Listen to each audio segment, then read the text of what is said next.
అందరికీ నమస్కారం. కాకతీయుల సిరీస్లో ఇది రెండవ వీడియో. ఈ వీడియోలో మనం మొదటి కాకతీయుల గురించి తెలుసుకుంటున్నాం. గుండయ్య రాష్ట్రకూటుడు. ఇతను కాకతీయులలో మొదటి చారిత్రక వ్యక్తి. వెన్నభూపతికి ప్రపౌత్రుడు, కాకతీయ గుండెనకు ముత్తాత. ప్రపౌత్రుడు అనగా ముని మనవడు అని అర్థం. రాష్ట్రకూట రెండో కృష్ణునికి మొదటి చాళుక్య భీమునికి మధ్య జరిగిన యుద్ధంలో రాష్ట్రకూటులకు గుండయ్య రాష్ట్రకూటుడు అండగా నిలవగా, మొదటి చాళుక్య భీమునకు ముదిగొండ చాళుక్యులు అండగా నిలిచారు. ఈ దాడులలో గుండయ్య ప్రదర్శించిన సాహసాన్ని మాగల్లు శాసనం వర్ణిస్తుంది. ఈ మాగల్లు శాసనాన్ని కాకతీయ గుండెన కోరిక మేరకు దానర్ణవుడు వేయించాడు. పెరువంగూరు యుద్ధంలో గుండయ్య మరణించాడు. చాళుక్య భీముని మచిలీపట్నం శాసనం పేర్కొంటున్న దండేవ గుండన గుండయ్య రాష్ట్రకూటుడే అయ్యుండవచ్చు. నెక్స్ట్ ఎరియ రాష్ట్రకూటుడు. గుండయ్య తన సేవలో ప్రాణాలర్పించినందున కృతజ్ఞతతో రాష్ట్రకూట కృష్ణుడు గుండయ్య కొడుకైన ఎరియ రాష్ట్రకూటుడిని కుర్రవాడిపై అధిపతిగా నిలిపినాడు. ఈ కుర్రవాడి ఓరుగల్లు సమీపంలో ఉంది. ఎరియ రాష్ట్రకూటుడు ఓరుగల్లును రాజధానిగా చేసుకొని పరిపాలన ప్రారంభించాడు. ఇలా రాష్ట్రకూట సేనాపతులుగా, సరిహద్దు రక్షణోద్యోగులుగా గుండయ్య మరియు ఎరియ ఆంధ్రదేశంలో ప్రవేశించి కాకతీయులైనారు. నెక్స్ట్ బేతియ. బేతియను బయ్యారం శాసనం పేర్కొనదు. బేతియ సమర్థుడు కానందున ముదిగొండ చాళుక్యులు కుర్రవాడిని ఆక్రమించారు. బేతియ కొడుకు కాకత్య గుండ్యన. నెక్స్ట్ కాకత్య గుండ్యన. బయ్యారం శాసనం ఇతన్ని పిండిగుండ అని పిలుస్తుంది. వేంగి వారసత్వ పోరు దానర్ణవుడు మరియు రెండో అమరాజుకు మధ్య జరిగింది. ఈ పోరులో దానర్ణవుడు రాష్ట్రకూట మూడో కృష్ణుడు కాకత్య గుండెనల సహాయం పొంది రాజ్యాన్ని కైవసం చేసుకున్నాడు. ఇలా వేంగి వారసత్వ పోరులో దానర్ణవుడుకు కాకత్య గుండెన సహాయపడ్డాడు. ఈ సందర్భంలోనే కాకత్య గుండెన కోరిక మేరకు మాగల్లు శాసనాన్ని దానర్ణవుడు ఇచ్చాడు. ఈ విషయాన్ని మనం ఇంతకుముందే చదువుకున్నాం. రాష్ట్రకూట మరియు వేంగి రాజకీయాలలో విప్లవాలు జరగడంతో ఈ అల్లర్లను అవకాశంగా తీసుకొని కాకత్య గుండెన ముదిగొండ చాళుక్యులను ఓడించి తన తండ్రి బేతియ కోల్పోయిన కుర్రవాడి రాజ్యాన్ని తిరిగి స్వాధీనం చేసుకున్నాడు. గూడూరు శాసనం. ఈ శాసనం చాలా ముఖ్యమైన విషయాలను తెలియజేస్తుంది. ఈ గూడూరు శాసనాన్ని విరియాల కుటుంబం వారు ఇచ్చారు. కాకత్య గుండెనను వధించి కురవి మండలంలో తిరిగి ముదిగొండ చాళుక్యులను నెలకొల్పినది విరియాల ఎర్రభూపతి. ఈ సమయంలో కాకత్య గుండెన కొడుకు గరుడ బేతన పిన్న వయస్కుడు. దీంతో ఎర్రభూపతి భార్య కామసాని పిన్న వయస్కుడైన గరుడ బేతన పట్ల జాలి వహించి గరుడ బేతనను కాకతిలో నిలిపినది. ఆనాటి నుంచి కాకతీయులు విరియాల వారి సహాయంతో పశ్చిమ చాళుక్యుల సామంతులుగా ఆంధ్రదేశంలో కుదురుకున్నారు. మరి ఈ కామసాని ఎవరు అంటే కొంతమంది చరిత్రకారుల ప్రకారం గరుడ బేతనకు మేనత్త.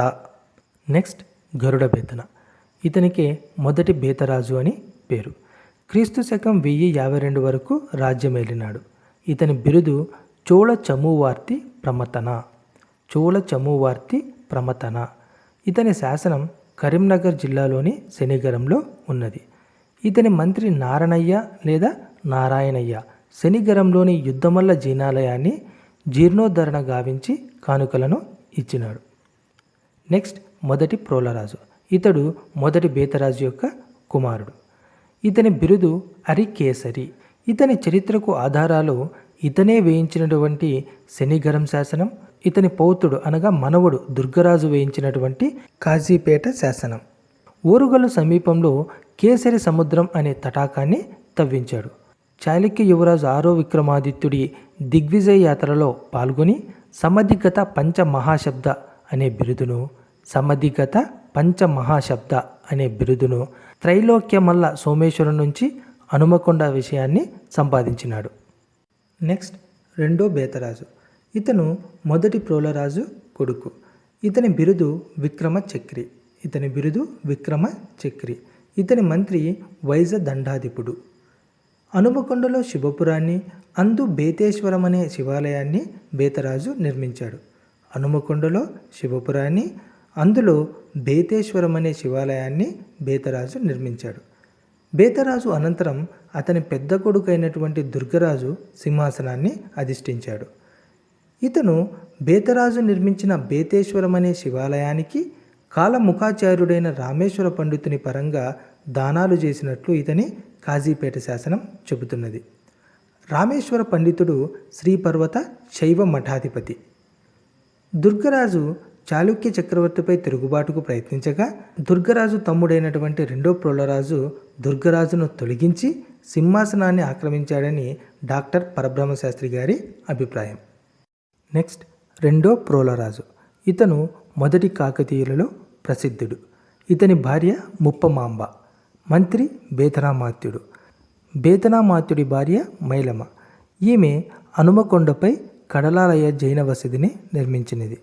ఇతను ఓరుగల్లు కోటలో స్వయంభూ దేవాలయాన్ని నిర్మించాడు. ఇతని గురించి తెలియజేస్తున్న ప్రధాన శాసనం రుద్రదేవుని హనుమకొండ శాసనం.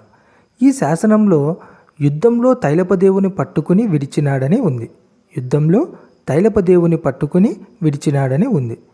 ఈ తైలపుడు చాళుక్య చక్రవర్తి మూడవ తైలపుడని, ప్రోలరాజు చాళుక్య సార్వభౌమత్వాన్ని ధిక్కరించి స్వతంత్రించినాడని చరిత్రకారులు విశ్వసించారు. అయితే ఇటీవలి పరిశోధన వల్ల క్రీస్తుశకం 1163 వరకు కాకతీయులు చాళుక్యుల సార్వభౌమత్వాన్ని అంగీకరించినట్లు తెలుస్తున్నది. క్రీస్తుశకం 1157లో రెండో జగదేకమల్లుడు సింహాసనం ఎక్కడంతో తైలపుడు స్వతంత్రించినాడు. ఈ తైలపుడు కందకూరు, కొలనుపాక ప్రాంతాలపై చాళుక్య రాజప్రతినిధి. దీంతో వీరిని అణచడానికే జగదేకమల్లుడు దండెత్తగా ప్రోలుడు అతనికి అండగా నిలిచాడు. ఈ సందర్భంలోనే ప్రోలుడు మంత్రకూటాధిపుడైన గుండెని వక్షస్థలంపై వరాహ లాంఛనం ముద్రించి వధించాడు. శ్రీశైలం వరకు పురోగమించి అచట విజయస్తంభం నాటినాడు. తీరాంధ్రానికి విస్తరించడానికై ప్రోలరాజు వేగినాడుపై దండెత్తి వెలనాటి రాజుల చేతిలో మరణించినాడని తెలుస్తున్నది. వెలనాటి యువరాజు రాజేంద్ర చోళుడికి వారి సామంతులైన కోట హైహాది మాండలికులకు గల కాకతీ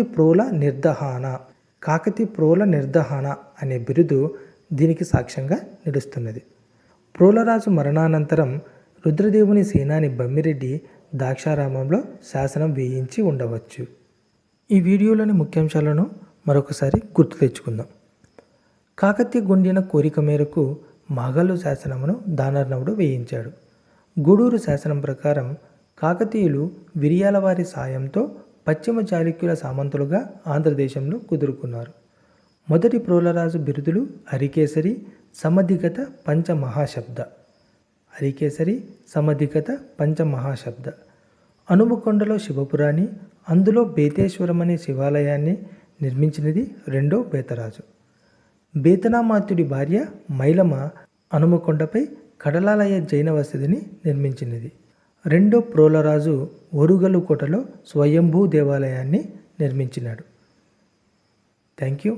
ఈ వీడియో కనుక మీకు నచ్చినట్లయితే లైక్ చేయండి, షేర్ చేయండి. మా ఛానల్ను తప్పకుండా సబ్స్క్రైబ్ చేయండి. ధన్యవాదాలు.